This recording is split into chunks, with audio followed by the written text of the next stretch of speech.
We're well into the second half of the year, so what better time to take stock of the must-play co-op games of 2025 so far? Maybe you've already played some of these, maybe it's time to finally pull a few out of the backlog, or maybe this is your first time hearing about them.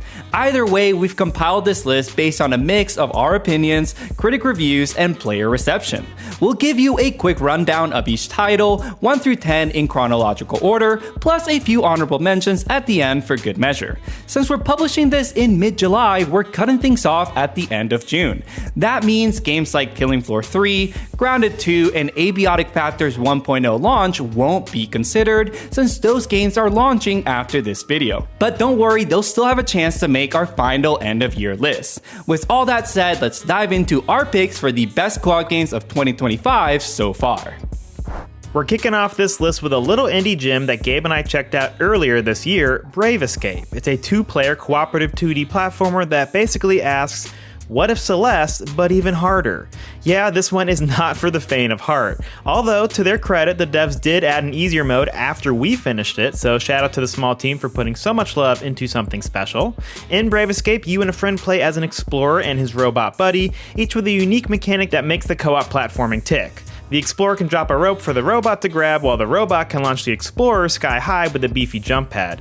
It's not just a platformer, it's also a puzzle game too, and the way these mechanics click together is really clever. Add in charming visuals and plenty of little surprises I don't want to spoil here, and you've got something genuinely memorable. Definitely one we think you and your co-op partner should check out if it sounds up your alley. If you long for the days of getting home from school and hopping on RuneScape with your friends, and honestly, who doesn't, then you owe it to yourself to check out Flyknight. It's a 4-player online co-op dungeon crawler that wears its RuneScape inspiration proudly. You'll explore handcrafted levels on a quest to vanquish the witch Lunamos, battling enemies with a unique limb-based combat system, and gearing up your knight with everything from swords to spells. Oh, and yes, you'll do some fishing too, because we all know the best co-op games have fishing. The game's flying under the radar, no pun intended, but it's currently sitting at an overwhelmingly positive user rating on Steam with over 8,000 reviews. If you're feeling nostalgic or just want something fresh and fun to play with your friends, check out Flyknight exclusively on Steam. Yes, I know what you're thinking, but we do think that Monster Hunter Wilds deserves a spot on this list as a co-op title, despite plenty of self-inflicted wounds trying their best to hold it back. I've gone on record about those before, see our how-to and our final review, but here's the bottom line. Is the co-op system a total mess from top to bottom? Yes. Is it still an absolute blast with the boys when we're out there hunting monsties? Also, yes. The minute-to-minute gameplay that makes Monster Hunter so addicting is alive and well here, and our crew has made several return trips since launch, which says plenty. The new monsters and old favorites are fantastic to take down, and the latest additions have added real challenge, pushing our squad to actually study movesets for the first time, and that's been super fun to see. Sure, there's plenty the devs could fix as we inch towards the inevitable big DLC drop, but in the meantime, Wilds is still a great time with friends, and I'm glad we stuck with it. If you're into co-op games, odds are you've already played Split Fiction. And if you somehow haven't, go download it, beat it, and then come back to finish this video, we'll wait. From the makers of It Takes Two, Split Fiction is another thrilling 2-player adventure featuring both online and local co-op, plus the return of the beloved Friend Pass. It Takes Two delivered a staggering amount of gameplay variety, so much so that we didn't think their next game could possibly top it. Well, Joseph Fares must have heard that and said, "Hold my beer." Okay, not really, but it totally feels like something he would say. So yes, in our opinion, the game is better than It Takes Two. It's got sharper visuals, even more creative gameplay twists, and easily one of the best finales of any game we've ever played on the channel. Split Fiction is out now on all platforms, including Switch 2, and with crossplay support and Friend Pass, it's one of the most accessible co-op titles of the year, and also one of its best. Gabe and I had an inkling that Sunderfolk was going to be something special, and we are happy to report that we were in fact right. This one takes a tabletop RPG and transforms it into a couch co-op adventure thanks to a clever phone app that lets you make gameplay and RPG decisions right on your phone while the action plays out on the TV. And yeah, that all totally works. The app is intuitive enough to make diving into battles feel great. You'll be strategizing around enemy weaknesses and strengths, tackling unique battle modifiers, and playing to your character's best abilities. But there's more than just fighting. Between battles, you'll get some surprisingly fun RPG mechanics too, like building up your own little village. Sure, the main story is about as boilerplate fantasy as it gets, but our story, the ones the boys created together, is what made this really shine. If your friends are on the fence about trying something a little bit different, trust me, talk them into it. I'm glad that we did.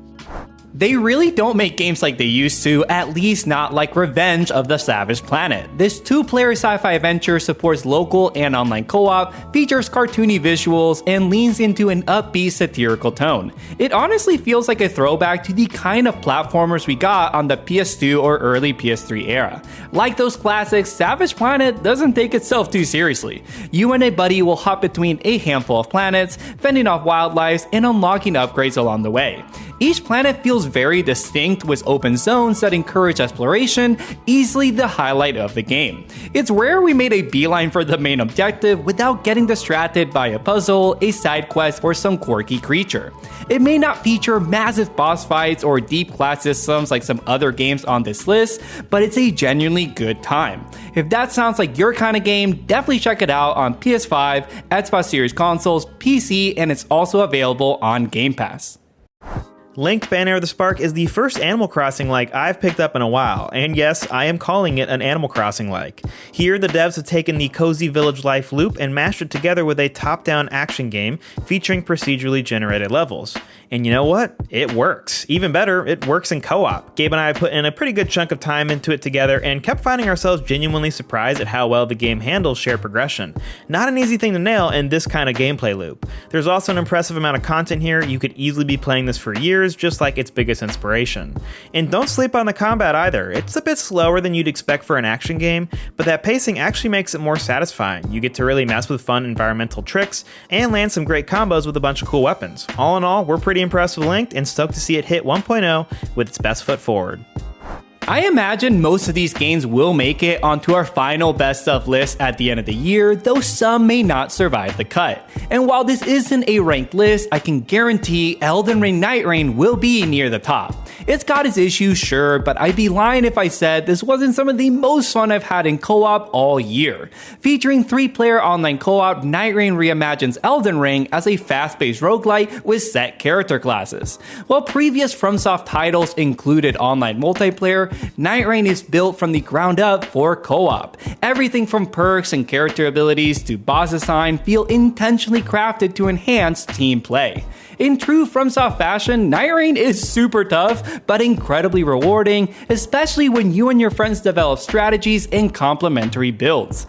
Beating some of the hardest Night Lords after multiple attempts has easily been one of the highlights of my gaming year. If you're a fan of Elden Ring and have a couple friends to play with, we couldn't recommend it more. Elden Ring Nightreign is out now on PC, PS5, and Xbox Series consoles. Defying all the odds, Dune Awakening has landed and it delivers. This engrossing MMORPG brings Frank Herbert's universe to life with satisfying combat, deep exploration, and solid survival systems, all wrapped up in 4-player online co-op. We were both pretty skeptical of this, but with a mostly positive rating on Steam from over 45,000 reviews and a solid 81 on OpenCritic, it's fair to say this one's earned a spot on the list. There's a ton to tackle together, from story quests and base building to a dense endgame zone that'll keep you and your crew plenty busy. Like a giant shy halud, this game will absolutely devour your gaming time, but if you give yourself over to it, chances are you won't regret it, though I can't say the same for your in-game character, however. If all this sounds like your kind of thing, Dune Awakening is out now exclusively on Steam. We're wrapping up the list with Peak, the Steam sensation that came out of nowhere and promptly sold over 5 million copies in a month. Not bad for a game born from an internal dev team game jam. Not only is it a gem, but it's kind of a cool success story too. This $8 co-op wonder, yes, $8, drops you and your friends onto an island that tasks you with summoning a massive mountain to survive. But trust me, there is way more going on than just go up. There are multiple peaks to tackle, each with its own biome and unique challenges. You're gonna grab items to adapt your strategy for less than ideal cliff faces, and there's a survival layer too. You have to manage your stamina, your hunger, your health, and how much junk you're hauling up the side of a sheer rock wall. The real magic though is the proximity chat. Not only does it work well, but your character's mouth actually mimics your speech in real time. It is hilarious and somehow makes every misstep and big fall twice as funny. All of this combines for a game that's both a comedic highlight reel and a legit challenge that keeps you and your crew coming back for just one more climb. Lots of these viral quick hits fade away, but Peak feels like it's here to stay as something genuinely special. Now let's hit some quick honorable mentions to keep the comments section civil, because I know we probably missed a few favorites here and there. Sworn is a Hades-like roguelike that trades Greek myths for Camelot legends, and it's fully co-op. It dropped into early access back in February with plenty of good buzz, and we're eagerly awaiting that sweet 1.0. 33 Immortals is another early access gem we got our hands on, and wow did it blow us away. You and 3 friends team up in a massive lobby of 33 players to power up and take down raid-like bosses. That wild pitch totally works and makes for some unforgettable chaos. Please devs, hand us that 1.0 as soon as possible. Next up is Dinkum, in case you wanted a true Animal Crossing like, but Australia. No, really, that is the entire pitch. It's just Animal Crossing in Australia, and it's been killing it since it launched in April. And finally, let's fast forward to May when we got our hands on Sedap, a culinary adventure, an overcooked-like that spices things up with light combat while you gather your ingredients. Super charming, tons of heart from a small team, and worth a look despite some rough edges. Thanks for watching, guys. If you're new here, we cover all things co-op games, previews, reviews, and even news via our co-op monthly series. If you want to stay in the know, make sure you subscribe and follow us on our socials. You won't want to miss our next video where we take a preview of the next 5 months with all the co-op games still due to hit in 2025. If you dig what we do around here and want to support us, check out our Patreon where we give you first impressions of games via our Patreon exclusive series, Play and Banter. Thank you to those already supporting us there. We'll catch you next time on another episode of The Co-op Bros.